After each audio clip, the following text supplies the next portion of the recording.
ajaran Nabi SAW. Kena ikut betul-betul sebagai memuliakan Nabi Muhammad SAW. Sebagai mentaati Allah Subhanahu Wa Taala dan Rasulullah SAW. Kena ikut betul-betul. Dan dalam waktu yang sama, bukan sahaja mengikut dari soal itu, tetapi menjaga dirinya dalam hubungan dan adabnya kepada Allah. Dan mengawal perjalanan politik dan siasah agar tidak merugikan adab dan hubungan manusia dengan Allah demi kepentingan politik.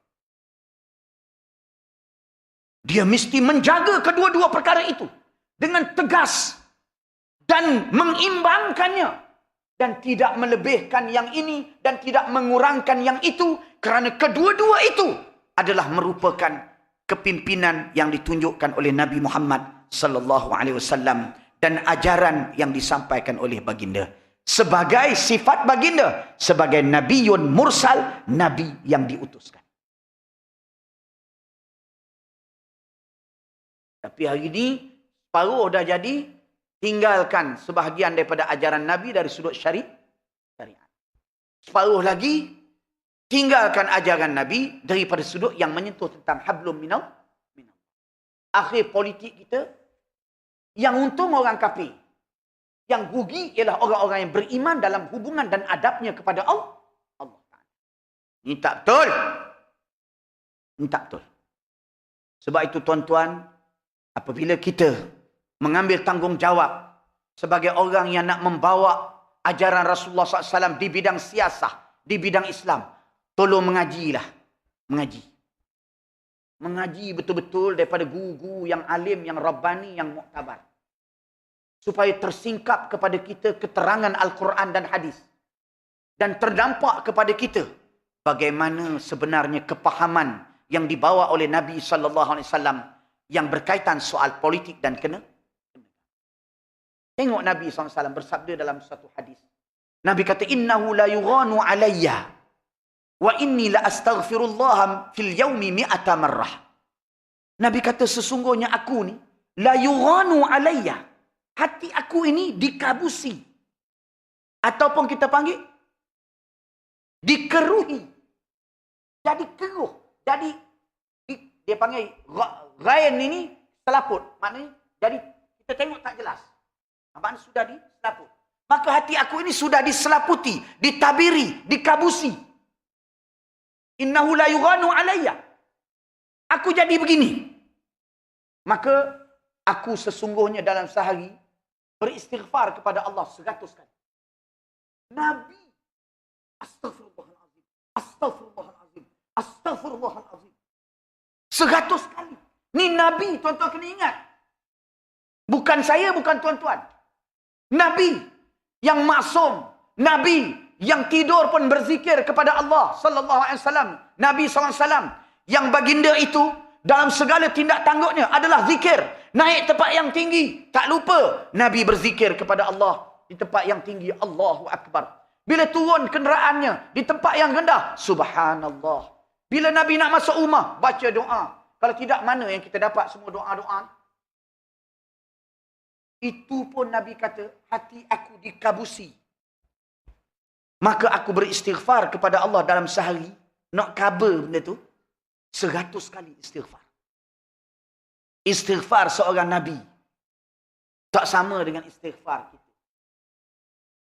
Sebab tu ulama' bagi, ada orang zikrur ma'a ghaflah. Zikir dalam keadaan lalai. Ada orang zikir dalam keadaan tidak lupa kepada Allah Ta'ala. Nabi dah tentulah zikir yang langsung tak lupa kepada Allah. Itu pun 100 kali. Kata ulama'-ulama' hadis, mengapa Nabi kata begitu? Kata ulama' hadis, kerana Nabi ini menggauli manusia. Macam-macam jenis orang. Nabi ini pemimpin dalam negara. Nabi ini sebagai Rasul menguruskan rakyat. Menguruskan umat. Mengeluarkan fatwa dan macam-macam lagi. Maka Nabi bergaul dengan macam-macam orang. Yang orang-orang ini perangai dan akhlak dan adabnya menyebabkan timbul kabusan pada hati Nabi.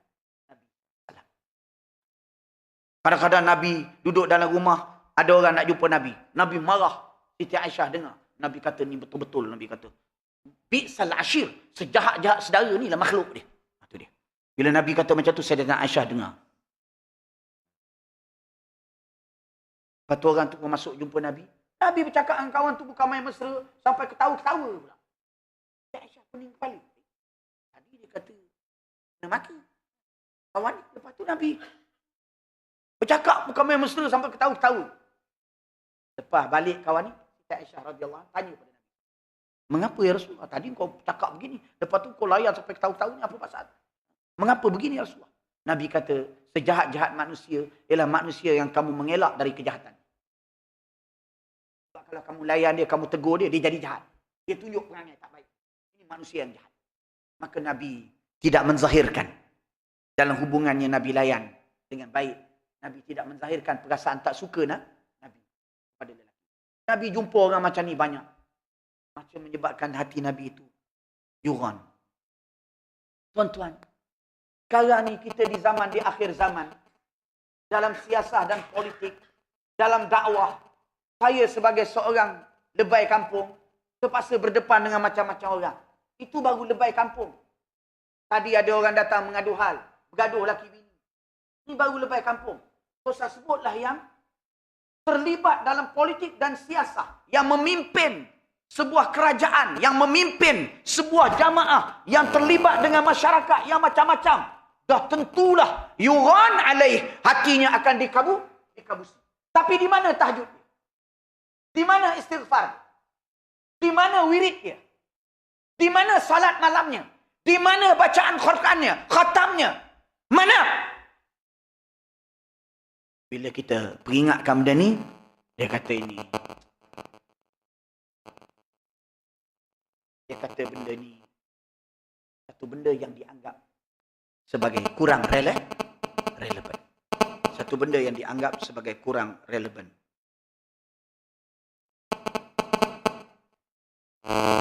Benda yang tak dianggap mempunyai signifikan. Bila kita cakap tentang perkara-perkara macam ni, macam tuan-tuan malam ni pun dah mengantuk tengok saya bercakap. Aku ingat kau duk bercakap buat politik. Apa? Betul tu. Fitarkil asfali minan nar. Kalau dengar tu segar belaka duduk. Nah, tiba-tiba bercakap buat dosa. Buat tabut ni apa cerita ustaz ni yang kau panggil, kata dia. Nah, kadang-kadang kita terkesan psikologi kita itu terlayan benda-benda seperti itu. Kita tak ada rasa dalam hati kita bahawa sesungguhnya soal-soal ini menyentuh hidup mati umat Islam. Menyentuh hidup mati dan perjalanan orang-orang Islam di negara kita. Soal menjauhi dosa. Memilih pemimpin yang tidak melakukan dosa. Soal menjaga hubungan dan adab dengan Allah. Memimpin pemimpin yang peka dalam soal-soal itu. Soal-soal ini kita rasa macam perkara yang terawang-awang dan kurang penting, menyebabkan akhirnya kita di dalam mengambil pengajaran dan suri teladan daripada Nabi kita Muhammad sallallahu alaihi wasallam tidak memberi kesan yang besar di dalam peningkatan diri kita dan di dalam peningkatan umat kita di dalam menegakkan agama Allah Subhanahu wa taala. Tuan-tuan muslimin dan muslimat yang dirahmati Allah Subhanahu wa taala.